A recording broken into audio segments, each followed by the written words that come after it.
Hi, I hope you're having a good day or a good evening, depending upon when you're watching this. I have a little story for you. I spent a number of years in the medical field as a medical transcriptionist, and during that time, I met more than my share of doctors, different doctors, sometimes from around the world. I have great respect for many of these men and women, but I have a favorite story I'd like to share with you. He was born into poverty and raised by a single mother who worked multiple jobs, low paying jobs, to support her two boys.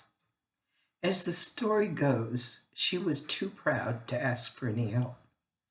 She probably homeschooled her boys before it was real popular, besides sending them to public schools that she didn't think would give them the education she wanted them to have. Despite her wonderful mothering skills, her oldest son would get into a lot of trouble at the age of 9 when he attacked a boy at school and hurt him pretty badly. Regardless of that, God was not finished with this young rebel. One home lesson she insisted on was that no recreation would take place until they did their homework, and in addition, she required each one read one book a week and turn in a book report to her at the end of the week. She did this until both boys were graduated from high school, and thanks to her, they went on to higher learning with scholarships to very prestigious universities. It wasn't until the boys left home did they discover that those weekly book reports were never read because their mother couldn't read.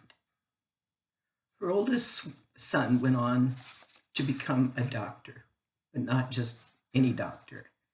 He was a neurosurgeon. If there was a particularly difficult medical case, these were transferred to this incredibly talented surgeon, and those referrals were often from other countries where they didn't have the skill that this man did. He was trusted implicitly.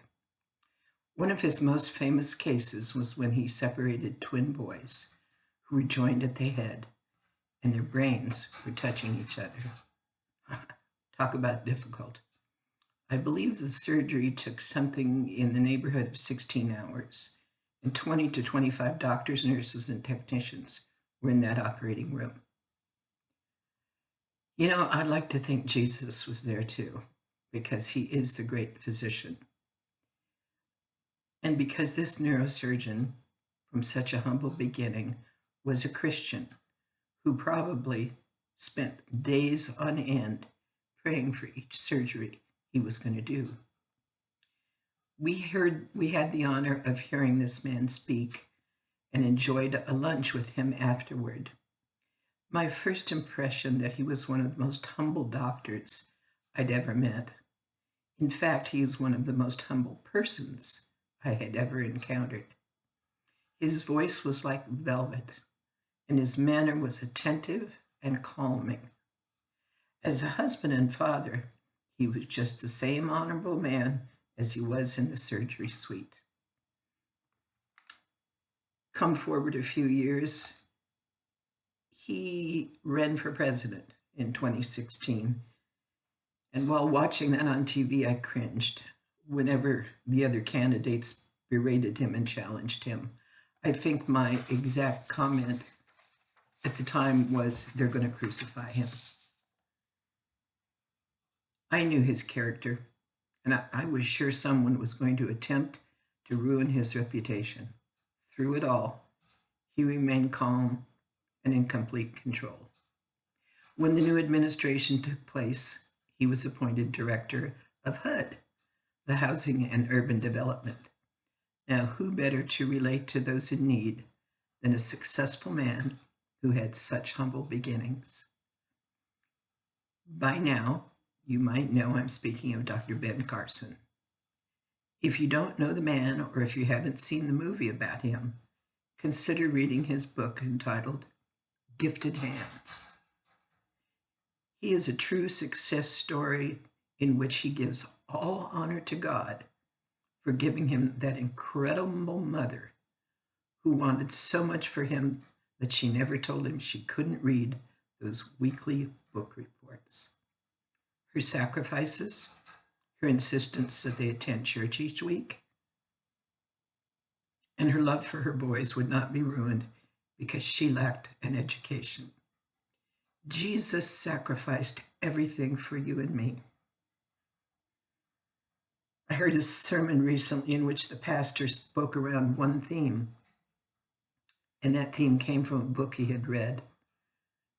And according to him, and I don't think I disagree, this would be the answer to anybody who asks you, why do you believe what you believe?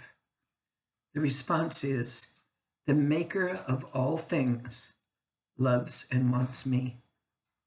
What more can we want? Now there's a promise you can count on. I was reading a book the other day, a novel, but it was Christian based, and it had a really fascinating, shall we say, closing comment, and I'd like to read it to you. May God grant you always a sunbeam to warm you, a moonbeam to charm you, a sheltering angel so nothing can harm you, laughter to cheer you, faithful friends near you, and whenever you pray, heaven to hear you. God bless you. Have a good week.